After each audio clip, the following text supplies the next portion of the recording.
Salam alaikum wa rahmatullahi wa barakatuh. Trois étapes cruciales à valider en cette première nuit de Ramadan. Alhamdulillah, Allah subhanahu wa ta'ala nous a permis d'atteindre ce mois béni qui est Ramadan, ce mois qui a une immense valeur et une grande récompense et qui est le mois propice à toutes les adorations et à la réforme et au fait de revenir vers Allah subhanahu wa ta'ala.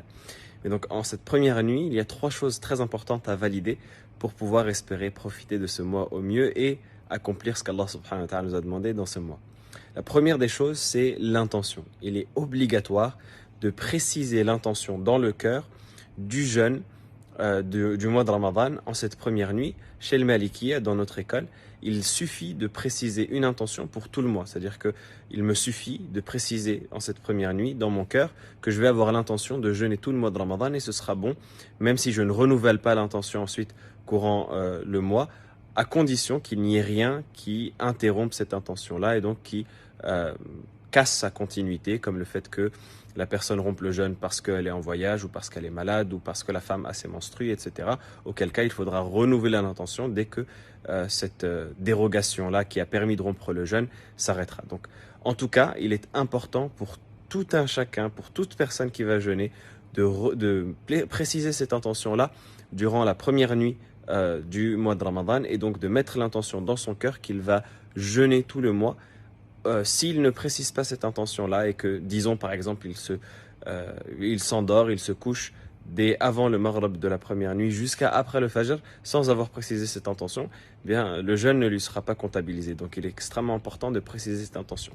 La deuxième chose et la deuxième étape à valider, c'est de commencer dès cette nuit à prier salat al-tarawih, que ce soit avec la jama'a dans la mosquée ou celui qui prie seul également.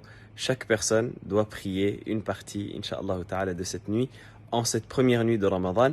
Et je précise en cette première nuit parce qu'on a tendance à faire la confusion et à penser que Ramadan commence après le premier jour de jeûne, alors que non, le jour commence avec la nuit. La journée, elle commence avec la nuit.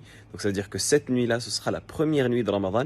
Et donc qui dit première nuit de Ramadan dit première nuit de Tarawih. Et donc commencer la prière de Tarawih et également commencer à fixer dès maintenant un rythme dans le Coran. Donc se fixer un programme dès maintenant dans la lecture du Coran et commencer donc en cette première nuit. Et troisièmement, avoir conscience du mérite de cette nuit, du fait qu'on est dans une des nuits de Ramadan, on est même dans une des nuits que certains pieux prédécesseurs considéraient comme potentiellement la nuit du destin.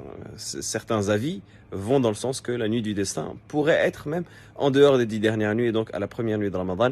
En tout cas, c'est une nuit dans laquelle les portes du paradis sont ouvertes, les portes de l'enfer sont fermées, dans laquelle Allah subhanahu wa ta'ala ouvre toutes les bénédictions et donc on doit prendre conscience de cette valeur-là et agir en conséquence.